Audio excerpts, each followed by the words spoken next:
It's so comforting to think that you could be out riding anywhere in the world, somewhere super remote, and if you get in a crash and get hurt, you can hit the SOS button on your inReach, and a few hours later, a medical helicopter is going to arrive with a flight crew and a team of paramedics, and they're going to take you off to a world-class hospital for treatment. Unfortunately, that's not actually how it works.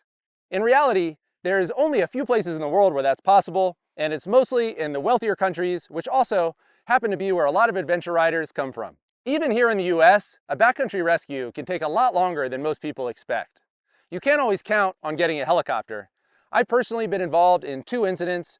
One was a broken neck and one was a near-fatal head injury where we couldn't get a helicopter. There's actually a lot of reasons why helicopters may not come.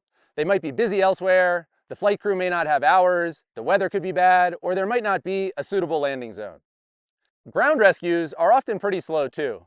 It can easily be 4 to 6 hours before a search and rescue team arrives, and then they need to get you to the ambulance, and the ambulance needs to get you to the hospital, wherever that happens to be. The search and rescue teams are typically staffed by volunteers. They have day jobs and other things going on. So when that call comes in, it takes a minute for them to mobilize, collect all their equipment, load up trucks and trailers, and get as close as possible to the crash site. In developing countries, it's a whole different story. They may not have a whole lot in terms of emergency medical services to even mobilize, and if they have any helicopters, they probably belong to the military, and different countries may be more or less willing to lend out military gear to rescue a tourist after a motorcycle crash.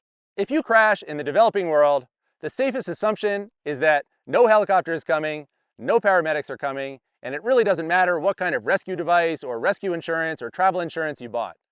There's nothing that a team of people at a call center in Texas can do to create resources on the ground that simply don't exist in the spot where you crashed. If you crash in Uganda, expect a Ugandan rescue. If you crash in Cambodia, expect a Cambodian rescue.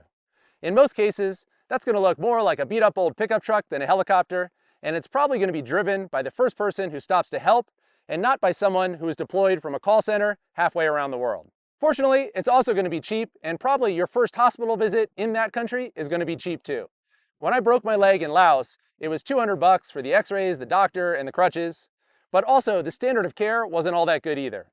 If you want to go somewhere else for surgery or treatment, that's where the costs really start to stack up, because in many cases you're going to need a specialized medical jet, and there's no version of private jets that's not super expensive. If you find yourself needing that, you'll be so glad you have insurance. I think it's worth adjusting the way we ride based on the place we're riding at, and also how hard it's going to be to get help if someone gets hurt. So if you have a story to share along these lines, please share it in the comments below. I'd love to see it. I'm sure other people would too. I'm Pete with Mosko Moto, and thanks for watching.